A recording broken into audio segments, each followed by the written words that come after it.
Assalamualaikum warahmatullahi wabarakatuh. This is a Zoom recorded lecture for the topic product liability. Let's have a look at the slides that I have edited. The slides belong to Arwa, Associate Professor Dr. Naima. She was an expert in consumer law. Okay, so the slides were prepared by her, and I have done some minor editing to the slides. Okay, this is our outline for the lecture, okay, for this topic. Inshallah, it's going to be divided into two parts, okay, because we have quite a number of slides to be completed or to be covered. So first, we are going to start with the definition and nature of product liability, the topic itself. And then we are going to focus on the available redress or remedies, okay, and we are going to look at contract law, negligence law, as well as statutory law. And then we'll proceed with limitations of remedies under this law, especially contract law and negligence law, and the justification of having this Consumer Protection Act, basically. Okay, so we are going to discuss thoroughly some of the relevant provisions of the statute, which is CPA. That's the acronym, Consumer Protection Act 1999, especially Part 10. And then the last part of our lecture will cover damage, defects, and causation. Okay, definition. When we talk about product liability, what is it referring to actually? So basically, it refers to civil liability. So it's nothing to do with criminal liability whatsoever, okay? So we confine our discussion to civil liability. Of whom? Of a manufacturer or distributor, okay, for doing what? For supplying defective products. So that's the keyword, okay, civil liability and defective products. And for any damage caused by a defects in the product. So that's basically the discussion, okay, or the G's, okay, of the topic here. And this is some of the pictures, okay, which actually can give you the ideas what product liability is all about. Liability for defective products, civil liability. For example, the faulty wires, okay, the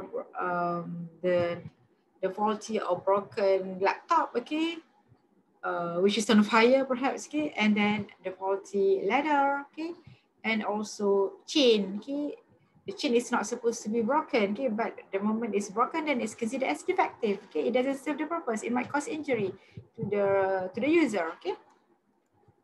All right, and this is the diagram which shows us the available redress or remedies, okay, especially the legal remedies. First, it is possible, okay, to have the remedies, some remedies under law of contract, but there's also weaknesses. It's not really complete. We need some other avenues or legal ground here. And then we're going to look at the tort law, especially the law of negligence. And then the last part, okay, we have, this is the focus of this topic, part 10 of CPA 1999. Okay, this is contract law and we want to focus on the limitation, okay, limitation of contractual liability. So when we talk about a supplier or even manufacturer, okay, a supplier of a product is under a contractual obligation to supply product with certain quality standard.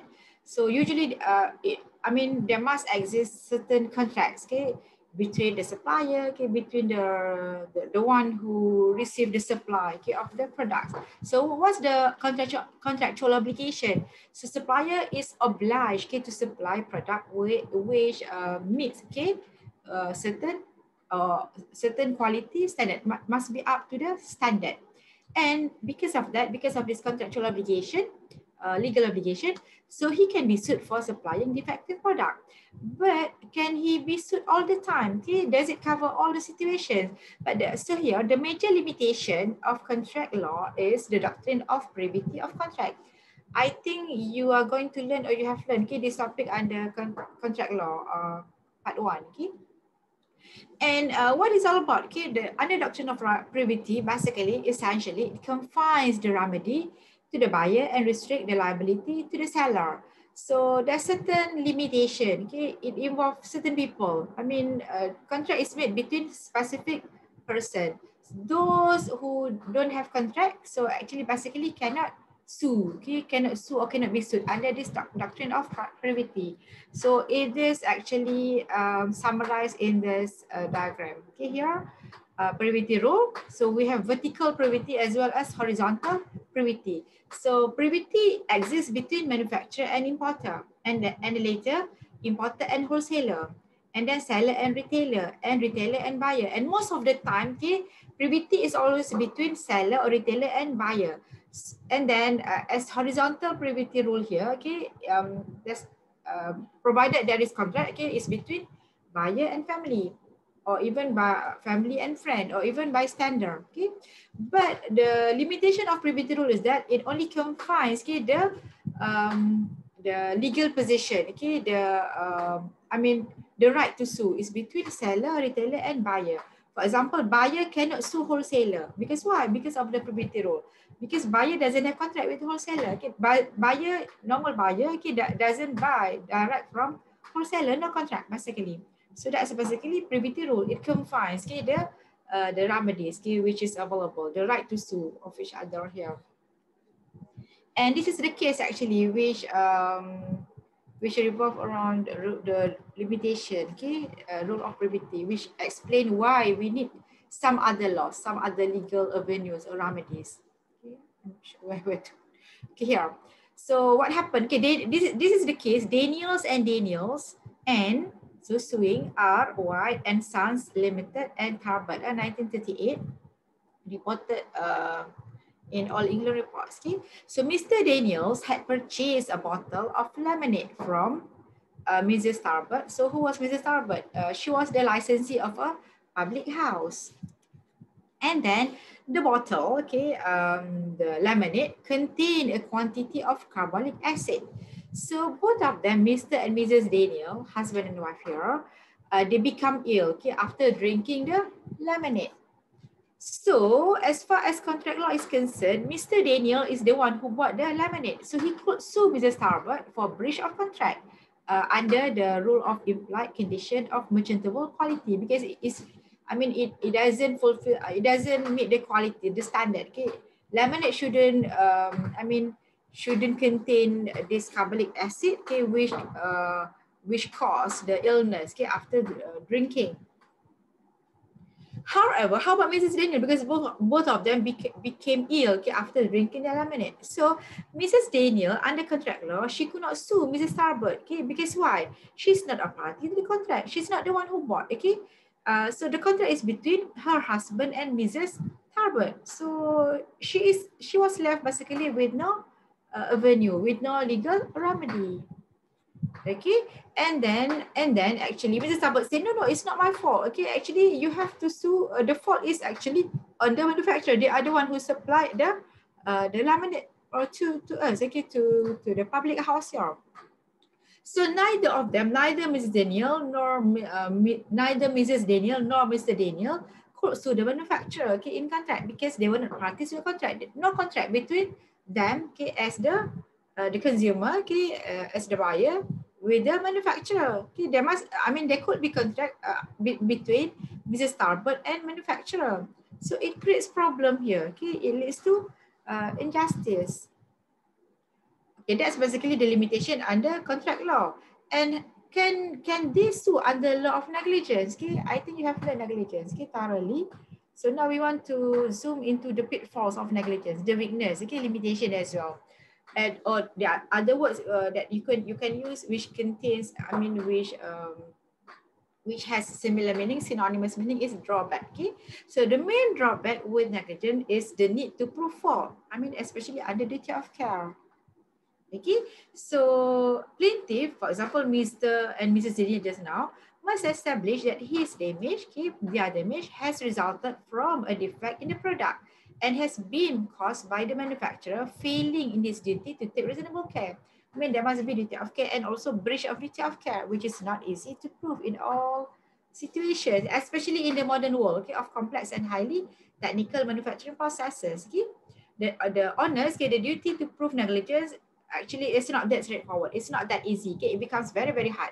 Can you prove actually it was really the fault of the manufacturer? It could be somebody in between, okay, before the product reach the hands of the ultimate consumer.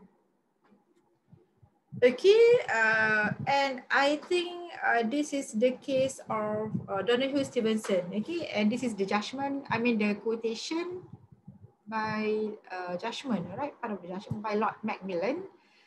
He said, okay, let's just focus on the one that I put in color, the font color, the color font here. The burden of proof must always be upon the injured party, the claimant or the plaintiff, to establish the defects which caused the injury. And then, I mean, it must be strictly proved, okay, with all the evidences, okay, about the defects which caused the injury. There is no presumption of negligence, okay, in such a case. And there is no justification for applying maxim res ipsa loquitur in all situations. Okay? Plaintiff, the claimant, he who alleged must prove, must be able to provide evidence. Okay? So in short, negligence must be both averred and proved. Okay? Must be alleged, okay, must be claimed, and then proved with all the evidences, which is not easy all the time. And this is some other limitations, okay, under negligence, sorry, under torts law. Especially concept of remoteness. Okay, it may prevent a victim of defective product from obtaining a proper compensation. Sometimes it's not easy to establish the causation link, the causal link here. Okay, there could be some broken link when we discuss about causation. And then under pure economic laws, we haven't discussed this topic yet. But if it is proved under or categorized under economic loss, then also still cannot sue. I mean, cannot recover for the damage suffered, okay, by the plaintiff, like in the case of Murphy and Brentwood District Council. And because of the existence of the defenses under torts law, okay, defendant might escape from liability. For example, defenses of voluntary non-fit injury, development risk defense. Okay, I put the meaning, okay, of the, this is specific subtopic actually, okay, specific defense. And then also contributory negligence, okay, all these defenses, it might actually prevent the plaintiff to recover, okay, the compensation. And then also in real situation, okay, whenever a party decides to file a negligence claim or suit, it is very difficult, okay, costly and time consuming, and sometimes it's very uncertain. You wouldn't know whether you are going to win or lose the case, all right? So if, I mean, we need a better or improve, okay, or better, which can serve justice, okay, to the parties, some other laws, okay, other than contract law and torts law here. Then comes, okay, this is the answer basically, which leads to the present or current situation. It is under strict liability rule, but especially for liability for defective product. That's our topic. So it started with, this is the background, a little bit of history, okay, historical background here. It started with, this is the incident, the tragedy, which actually leads, okay, to the introduction of strict liability rule for defective product. So the tragedy is, it is known, okay, as thalidomide, okay. It is a name of a drug, thalidomide tragedy, which happened in year 1961. So during this tragedy, thousands, okay, not one to three, thousands of children all over the world, it's a global incident here, were born with congenital disabilities. I'll show you the picture after this, okay? After their mothers had taken this drug during pregnancy. And the existing law at that time, okay, contract and negligence law was inadequate actually, okay, to hold the responsible person, okay, responsible companies, okay. So because of that, okay, as a result, the principle of strict liability for defective product was first introduced in the USA and then followed by EU. And in Malaysia, we have finally, okay, we have introduced it, Part X, okay, in year 1999, Part X, Part 10, okay, X is the Roman of Consumer Protection Act, and basically our provision, okay, it is adopted from Part 1 of UK Consumer Protection Act 1987. And this is the picture of congenital disease. It's a tragedy, okay? Okay, let's zoom to some important significant parts of Part X of CPA. If you look at the CPA, it contains 150 sections altogether, okay? But we are going to focus on only Part 10, sorry, Part 10, Part X, X is 10. So one of the most important section is section 68, subsection 1. This is actually the summary. Okay, I'm showing you the full section after this. Okay, but let's have a look at the summary first. So section 68, subsection 1, it provides that where any damage is caused wholly or partly by a defects in a product, the following process, okay, shall, okay, take note of the strong word here, shall. That's why it's strict liability. It's not me, okay. It shall be liable, will be liable straight away, okay, for the damage. And then liability can, meaning that your liability can be imposed without contractual relationship and without proof of fault. I mean, no need to prove duty of care, breach of duty whatsoever. No need to prove there exists contracts between them, okay. And to succeed in product liability claim, okay, the plaintiff, what plaintiff has to do? Plaintiff has only to prove damage, defects in the product, and the causal link between the two. So lesser or shorter way, easier to prove compared to proving it under contract law or even under negligence, okay. So in a way, this is comparison. It is different from the law of negligence because it is not the plaintiff duty to prove who caused the defects or how the product becomes defective, because most of the time it's not that straightforward, not easy to prove how it happened, how the product becomes defective. But the fact is that it is defective. That's what the plaintiff knows. Okay, let's have a look at the section 68. Okay, here, this is the section 68. Okay, you can have a look later. I'm giving you the full act. Okay, you can have a look here. All right, this is some of the section. But for lecture purpose, I will summarize it. Okay, we'll just zoom to relevant part only. Basically, some of the relevant section will be section 68, 16, 69, 66. Okay, some of the most important sections under part 10. Okay, we go back to the slides. Okay, we are done here. Okay, before we go to further discussion on the relevant sections, okay, we want to know what's the advantages of the rule for consumers. Okay, so what's the significance of this piece of legislation? Okay, CPA here. So it provides new protection to consumers in addition to the existing protection under common law. I mean, common law here it refers to tort law. And protections extend, okay, to anyone who is affected. Okay, it extends even to bystanders, okay, whoever who has been injured, okay, by the defective product. And it facilitates the plaintiff procedurally, meaning that here, in terms of procedure, it becomes easier, okay, by relieving him of the burden of proving fault or negligence. No need to prove fault, okay, so long it is defective, then there must be liability imposed, okay, on the manufacturer. 3 persons actually. And then the main focus of the strict liability rule is the defects. That's the thing. That's the most important part that the plaintiff must prove. The defects in the product, and liability may be imposed by reason of the existence of a defects alone. Okay, all right. This is actually the summary or the gist from section 68, subsection 4. Okay, it talk about a person to be sued. I mean, who can be sued under CPA? I mean, for the plaintiff. I mean, who plaintiff can sue under CPA under section 68, section 4. Subsection. Yeah, subsection 8. Section 68. I mean, let's go to section 68 to make it clearer. 68 here. All right. Yeah, here, 68, subsection 1. Okay, this is continuation just now.